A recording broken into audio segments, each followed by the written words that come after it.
আজ যেন বিভীষিকার সন্দেশখালি। দরমার বেড়া দেওয়া স্কুল, তারও আজ ভগ্নদশা। চারিদিকে ছড়িয়ে ছিটিয়ে পড়ে তার ভগ্নাংশ। কারণটা হয়তো অনুমেয়। সন্দেশখালির জনরোষ আছড়ে পড়েছিল এই স্কুলের ওপর। অভিযোগ, সামান্য কিছু টাকার বিনিময় নাকি একটি আস্ত পুকুর ছিনিয়ে নিয়েছিল শিবু হাজরা ও তার সাঙ্গপাঙ্গরা। স্কুল তৈরির পেছনেও শিবু হাজরার দাদাগিরি। আস্ত একটা পুকুরকে ভরাট করে সেখানে নাকি স্কুল করবে বলে সেই পুকুরটিকে জোর করে ছিনিয়ে নিয়েছিল পুকুরের মালিক থেকে। এই যে জায়গাটিতে স্কুল তৈরি করা হচ্ছে বেড়া দিয়ে, এরকম চাঁচের বেড়া দিয়ে এখানে নাকি একটা স্কুল তৈরি করার পরিকল্পনা করেছিল শিবপ্রসাদ হাজরা এবং উত্তম সর্দাররা। পুকুর তারপরে কি হলো? তারপরে মাটি ভরাট করে যে এখন বলছি স্কুল করবো বলেই তো ভাঙাচোরা হয়ে গেছে। কে ভরাট করলো? শিবু হাজরা। শিবু হাজরা কাদের পুকুর ছিল এটা? নিরঞ্জন সিং। তারপরে ওর কাছ থেকে জোর জবরদস্তি করে নিয়ে নিয়েছে। সন্দেশখালী থানা সংলগ্ন শ্রীমণি বাজার এলাকায় থাকা ওই পুকুর মালিকের নাম নিরঞ্জন সিং।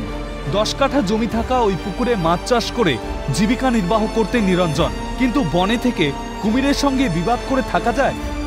নিরঞ্জন সিং এর পরিবারের অভিযোগ, বছরখানেক আগে নাকি পুকুর মালিক নিরঞ্জন সিংকে নিজের বিচারখানায় তুলে নিয়ে গিয়ে মাত্র 3 লক্ষ টাকার বিনিময়ে ওই পুকুর শিবু হাজরার নামে করে দেওয়ার জন্য চাপ দেওয়া হয়। যে পুকুরটা রোডের ধারে, তার দাম প্রায় 10 লক্ষ টাকারও বেশি, সেখানে মাত্র 3 লক্ষ টাকায় ছেড়ে দিতে হবে। আর দিতে না চাইলে জোর করে নাকি এই পুকুর দখল করে নেবে।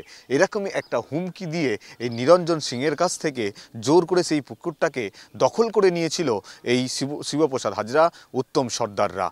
শিবু হাজরার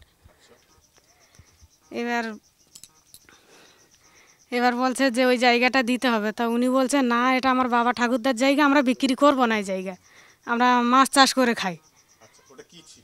মাছের পুকুর ছিল, হ্যাঁ, মাছ চাষ করে খাই। তো ও বলল 3 লাখ টাকা দেবো, যদি না দাও তো ফ্রিতেই নিয়ে নেবো ওই জায়গা।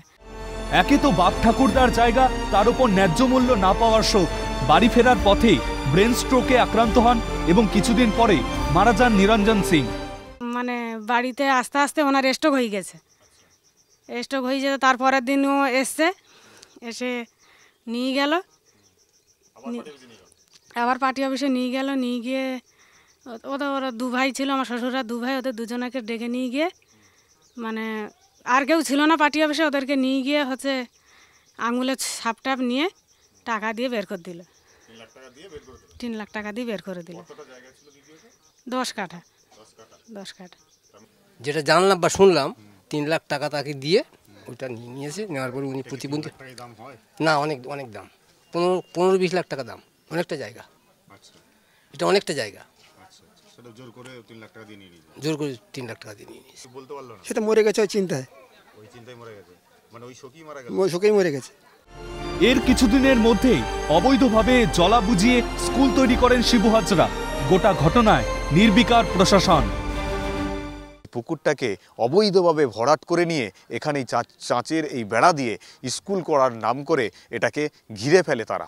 যদিও গত 7 তারিখ এই সম্পত্তি বা এই স্কুলটার উপরও জনরোষ আছড়ে পড়েছিল এবং সেখানেও ভাঙচুর চালানো হয়েছিল।